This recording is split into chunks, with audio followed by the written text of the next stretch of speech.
So we've just completed the complete install of a 500-gallon tank along with an AgXcel GX2B dual pump, 3-section with John Deere integration. What we used on this system was PVC style manifolds along with custom-made brackets to mount it on this drill. Running down into the check valves, we'll go over that a little bit here, and then into, in this instance, the stainless steel tube. See, the stainless steel tube is, there's a 1/4-inch poly tubing that comes from the stainless steel tube and actually comes down into the furrow there. You can see it's all been tested.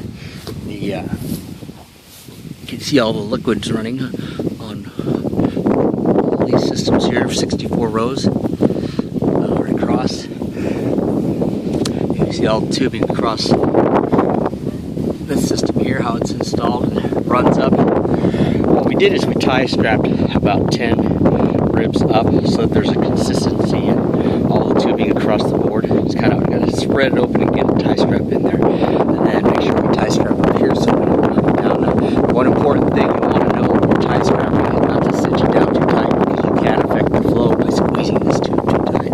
And as you can see, we do go into the check valve on each row. Come back around and show you the check valves, how we mounted these check valves as a suggestion. Each check valve is mounted to a seat tube. Under here, depending on what type of drill, you'll either have a 3/8 or 1/4-inch bolt and nut. The nut is usually on this end, the bolt's inside the seed bin. We put a rubberized clamp there, and then we tie strap the check valve.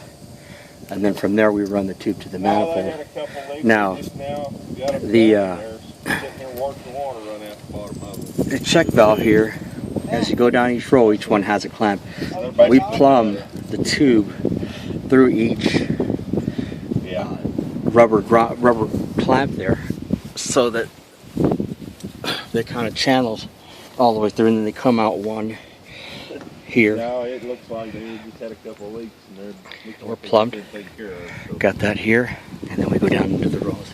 See, there's 3 sections, so what we've done here is we've taken and run our hose along with the manufacturer's plumbing and wiring, so that we make sure when we fold that there's no kinks or break-offs in the line. Now, the important on this Landoll 5531, this shaft actually flexes. It looks like it knuckles here with the fold, but it actually flexes. We had a manifold mounted right here, and it knocked it down. The installation of the tank, if you notice, we've done this. We've run all the hose on one side for the sections, and we've run the electrical on the opposite side, and you can see that the installation of the Green Star system is taking place there.